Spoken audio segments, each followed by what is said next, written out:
Welcome to the SEC Unfiltered and this final week. We're almost there, folks. This final week, we'll have one more going into the SEC tournament, but this March 3rd, 2025 SEC Basketball Power Rankings, folks, I appreciate you joining us.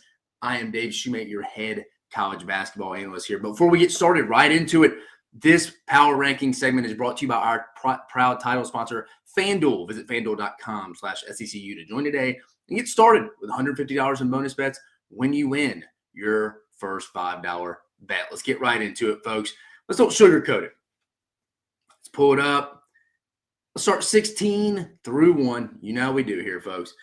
Leading with the South Carolina Gamecocks, got a big win Saturday, but they're still going to stay at 16th. Again, I don't think this is as bad as a team as the record says. I mean, they played, as we see, played Auburn down to the wire, played Mississippi State down to the wire, played Florida down to the wire. I think, is Alabama the only team that's won by double digits at Colonial Life this year?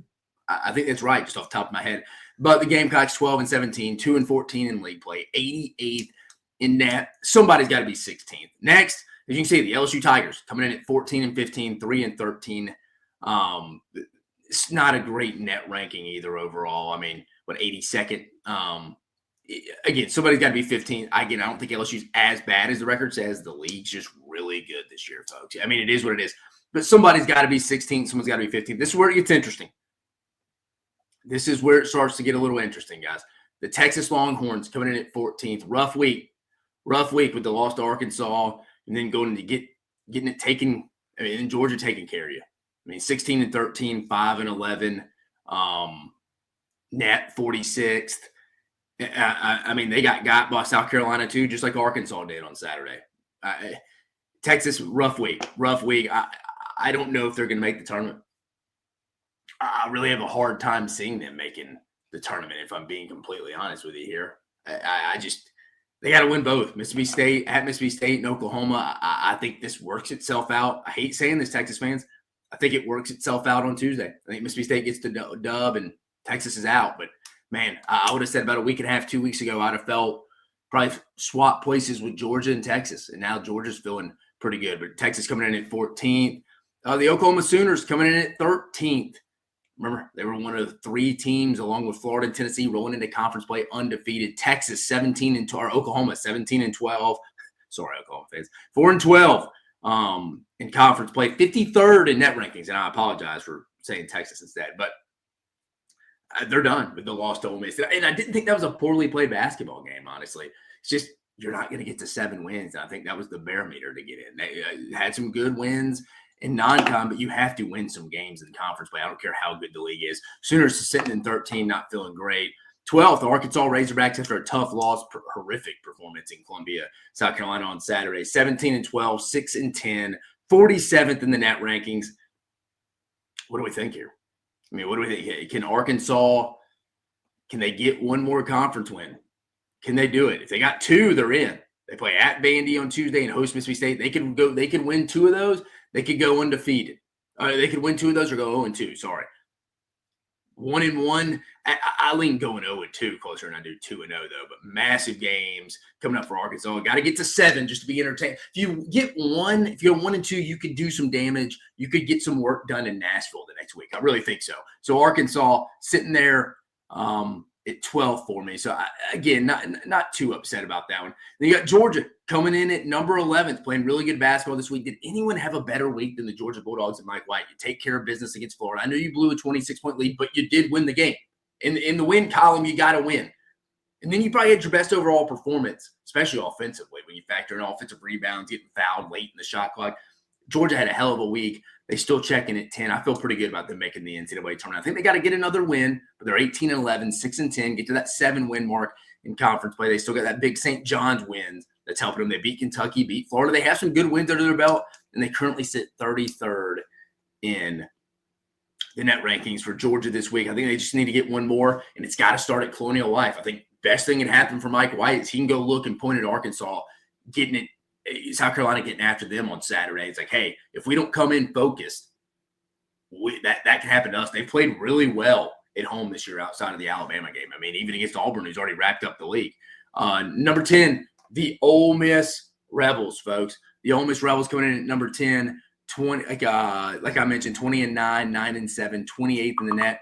Hadn't played great, but I didn't think it was an awesome performance on Saturday at home against Oklahoma. I thought they would have a little bit more, and give Oklahoma some credit for having a good game plan, Porter and Mosier and them. They were desperate, had to win out. It started Saturday. I thought there'd be a little bit more sense of urgency. And Sean Padula pulled them through. Ole Miss, interesting, losing a little more confidence in them. I only keep them in a team that could win 2 games, I think, and get to that second weekend because of Chris Beers and Mark Adams. That coaching staff has been in tournament games. They've seen how to win in that environment. That's why I like them a little bit. 20-9, 9-7, 20 net, 28th. Mississippi State sitting there at 9th, 20-9, 8-8 overall in league play, net 30th. Had a little clumsy of a performance Saturday against LSU. I mean, it wasn't awesome. I mean, they haven't been. I mean, they rolled into that one with 2 straight losses at Oklahoma and at Alabama, so they needed to just get that win. Manageable stretch coming up. Texas at Arkansas. I mean, it's as manageable as they can get in this league. But Mississippi State, 1 win away from being 500 in league play. You go 2-0, 10-8, a winning record in this league.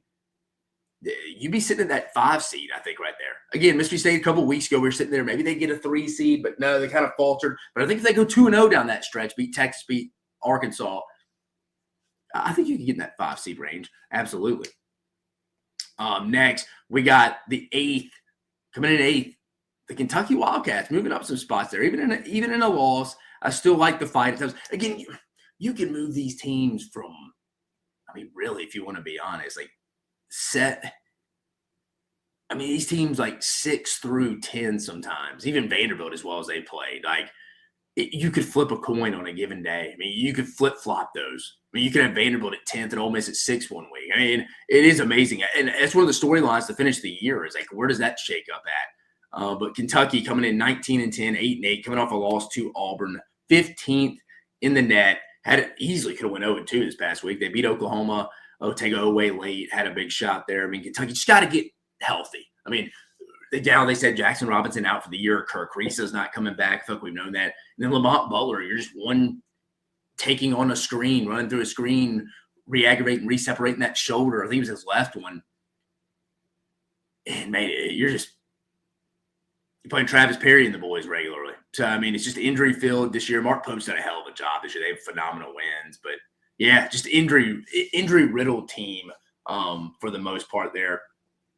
But before we keep moving on, guys, when the game's tipped off, the NBA action is just beginning on FanDuel, America's #1 sports book, because FanDuel is your home for NBA live betting. So even if you missed the first few minutes of the game or want to bet on the fourth quarter comeback, you can make your picks from the first whistle until the final buzzer. Plus, you can even combine your live bets into a same-game parlay for a shot at bigger payout. However you want to play it, now is the perfect time to join. New FanDuel customers get started with $150 in bonus bets if your first $5 bet wins. Just visit FanDuel.com/SECU to join today. That's FanDuel.com/SECU for your shot at $150 in bonus bets. Make every moment more with FanDuel, official sports betting partner of the NBA. Disclaimer: must be 21 and older and present in select states, or Kansas in affiliation with the Kansas Star Casino, or 18 and older and present in D.C. First online real money wager only. $5 first deposit required. Bonus issued as non-withdrawable. Bonus bets which expire 7 days after receipt. Restrictions apply. See terms at sportsbook.fanduel.com. Gambling problem? Call 1-800-GAMBLER or visit fanduel.com/RG. Call 1-888-789-777 or visit ccpg.org/chat in Connecticut, or visit mdgamblinghelp.org in Maryland. Hope is here. Visit gamblinghelplinema.org or call 800-327-5050. For 24/7 support in Massachusetts, or call 1-877-8-HOPE-NY or text HOPE-NY in New York, folks. But let's get right back to it. Going in at number 7, the Texas A&M Aggies, folks. I know some people may they're double take. Maybe they're listening to this segment while you're working. And you're like, did he just say Texas A&M at 7? Even though they've lost 4 straight games. Yes, that's right, folks. That is absolutely right. There's losses to Mississippi State, Tennessee, Vanderbilt, and Florida. But this is a power rankings. This is a big picture. I still don't totally dislike this Aggie team come tournament time, because they have a group of core players that have played together within this system with Buzz Williams. They've added Zurich Phelps. They've added Pharrell Payne down low. I think this team can get to the second week, and I know that's crazy to sound. I went on Texags last week, and I said the same thing, and I thought they would lose to Florida. And who knows? I mean, they're getting Auburn in a decent spot this week, and they finish up with LSU. I mean, how fired up is Auburn going to go be? I mean, Auburn's a total machine. Like, they're just going to go one end to go in there and whip your butt, just whip your butt. I mean, that's what they're coming in to do. But there was a time to get Auburn. It would be after them clinching the SEC with a week to go. They may breathe this week. So you maybe get, I don't know if there was ever a time, this is the best time to get Auburn. But I think I'm looking at A&M big picture and what they've done before this 4-game losing streak. Let's factor it in. None of these teams like Kentucky State, Ole Miss, or like Georgia made me think differently. I mean, I know they lost to State, but that was on the road. I mean, so they lost to Kentucky a while back. I still like this A&M team. So I'm going to keep them at 7. Again, they come in currently. The Aggies come in currently 20-9, 9-7, 23rd in the net ranking. 6th. I think if it wasn't for Bruce Pearl, Mark Byington wins SEC Coach of the Year. 20-9. The Commodores 8-8. Man, they may legitimately finish with a winning record in league play. Do they probably drop one more? Sure. But they may just even be 500, which would be a heck of a year if they just win one and finish 9-9. They finish up with Arkansas and at Georgia. They could easily win both those, but let's just go for average sake. They go 1-1 and they finish 500 in league play. For the Commodores, Mark Byington's first bunch in Nashville. They're 20-9, 8-8, 37th in that. It's just, man, someone, Tyler Nickel, Devin McLaughlin, I mean, A.J. Hogard has been in big-time programs. And Mike Izzo in Michigan State, he's been in big-time games. I like this team. They get the right matchups because Mark Byington has a phenomenal game plan you saw them in their comeback win against Missouri. You saw it. He just started separating each possession, like all coaches will tell you. But you could tell they were just locking, hey, let's win this possession. If we don't win this possession, we have no chance to ultimately go win the ultimate goal and come back and win this game. We have to get a stop here. We got to get a bucket here. Like, I like the way that guy coaches, man. I keep saying it. Like, some big schools are going to start calling. And I hope for the league's sake, and I hope for Vanderbilt he stays in the SEC. And number 5, I know they just lost to Vanderbilt, but it was in overtime. Missouri was controlling most of the game. But it's Mizzou and Dennis Gates, 21-8, 10-6 in league play, net 13th. I still like this team. I think this – if you told me any of these kind of middle-of-the-pack teams, like anywhere from 5 to 10, I feel like in that range. And again, Missouri, I think, is a little bit more closer to that top 4 range than they are with the rest of them, the way they play this year. To be fair to Missouri, I just think Missouri's roster is set up to go make a run in the NCAA tournament, in Nashville in the SEC tournament. I mean, if I'm Dennis Gates, I'm going all out in that because in a school like Missouri, winning the SEC tournament would be a big deal. And I think, I don't know, I'll be interested to see how teams like Auburn take on the SEC tournament from minute restrictions, where last year they went and won. And I don't know if Bruce would even tell you they looked tired against Yale, and that's why they lost. It's a little low-hanging fruit. But, I mean, it's got to be something. It's had to be one of the ingredients to mix into that upset potion that Yale came up with. But, again, I think Missouri is a hell of a deep roster. I mean, I think they have the 6th man of the year, Caleb Grill, coming off the bench. Mark Mitchell's been a beast. Tamar Bates. They got a team that is in unison, playing a tenacious style, playing a tournament style of basketball. And I think that goes a long way, obviously, in March. Number 4, Tennessee, 24-5, 11-5, net 5th. Again, you can already see Alabama at 3, at 23-6, 12-4, net at 6. You're going to ask, how is Tennessee behind Alabama? They just won the other day. I've said it all year. I think Alabama is better than Tennessee. That game was in Knoxville at Thompson Bowl Arena. Alabama led for over 30 minutes in that game. But they controlled most of that game. But you got to give Rick Barnes and them credit at the same time. That's what Rick Barnes' culture is built on. Doing the small things better. They did the simple, small details in the last minute. The game way better than Alabama did. I think Nate Oates would tell you that. Does that make them an overall better team, though? No, I don't. Now, is there a gap? No. I think it's some of it's a little bit different styles. Obviously, first time Nate Oates in Alabama had scored over 74 points against a Rick Barnes team. Tennessee's now won 4 in a row. I definitely think Rick Barnes has Nate Oates in Alabama's number right now. I think that's fair. But specifically this season, just specifically, hear me out, this season, I think Alabama's better. They got the higher ceiling. I think the floors are about the same. That game was in Tuscaloosa. I think Alabama wins. If that game's at a neutral floor, I think Alabama wins. I think, like I said, Tennessee's limited offensively, but massive win for the Vols. Massive win. Still in that number 1 seed conversation. I mean, according to Joe Lunardi, they are sitting there. And I've called Tennessee kind of a metric darling kind of all year. It's kind of what they kind of felt like, a little bit like Alabama last year. I mean, Alabama was collecting some losses, but they weren't bad losses. And Tennessee, not to that extent, but I would be surprised if Tennessee made the Final Four. But again, I think it's certainly a second weekend team. I love Rick Barnes. I think he's one of the more underrated coaches in this sport. I know Tennessee fans don't like whatever reason, get bothered with him a little bit. But I mean, I talked to a Tennessee fan yesterday that was like, man, Rick Barnes got lucky on Saturday. Yeah, but I mean, he won the basketball game. I know he was trying to call a timeout on that last shot, him and Zakai Ziegler when Meshack made it. But again, Rick Barnes got his team back in. They practiced those things, boxing out on free throws, getting free throws. That's what happened. They got fouled, got a free throw. Jeremiah Meshack made both of them. They give them credit, give Tennessee credit. I just don't think it's a high upside team. And I think Alabama is a little bit better. I mean, we're splitting hairs. That game came down to the wire. It's probably one of the up for the game of the year in the SEC. For Alabama, I mentioned them 23-6, coming in at third, 12-4, net 6. I don't hate the way Alabama's playing. I thought they played pretty well outside of free throw shooting against Tennessee and Knoxville the other night. Outside of the last minute, I mean, you're at 5 with 35 seconds left. You should win that game. Alabama couldn't do the little things right. Free throws are bad. Aiden Holloway goes up there and misses 3 free throws. Again, though, I think overall, when you look at the big picture, they're not playing bad. They're just in the midst of a tough schedule. Do I think Alabama can win it all? I'll probably take my foot off the gas of that because it's always something with them. Turnovers rear their ugly head, defense, shooting. The only thing that's really been consistent night in, night out is they do score consistently no matter how bad they're shooting. But the NCAA tournament, if you're shooting 17, 18%, that can really bite you in the tail against other good competition. But they still get their points. I think rebounding is what they've been the consistency of this team. If they can defend like they did last year in the NCAA tournament, I think they're a tough matchup. No one wants to see Alabama as a 2 seed. Massive game coming up this week. Florida at Alabama on Wednesday night in Coleman Coliseum. A 1 seed up for grab as well. I mean, Tennessee's obviously in that. They got it with Lenardi right now. But, I mean, I also think Alabama and Florida are both better than Tennessee. I know if Tennessee split it with Florida, they beat Alabama. But, again, I'm looking at it from 35,000 feet, guys, not just locked into being a prisoner of the moment in one game on someone else's home floor. Like, it's kind of where I'm at with it. But again, I know what I'm getting with Tennessee night in, night out. And there's something to be said for that. They're going to be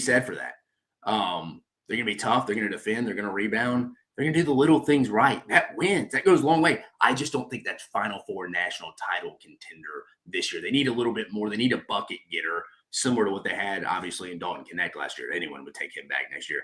Florida 25-4, 12-4, coming in at number 2, net ranking 4th. Again, battling for a 1 seed, had a big win against Texas A&M after that tough loss against Georgia this past week.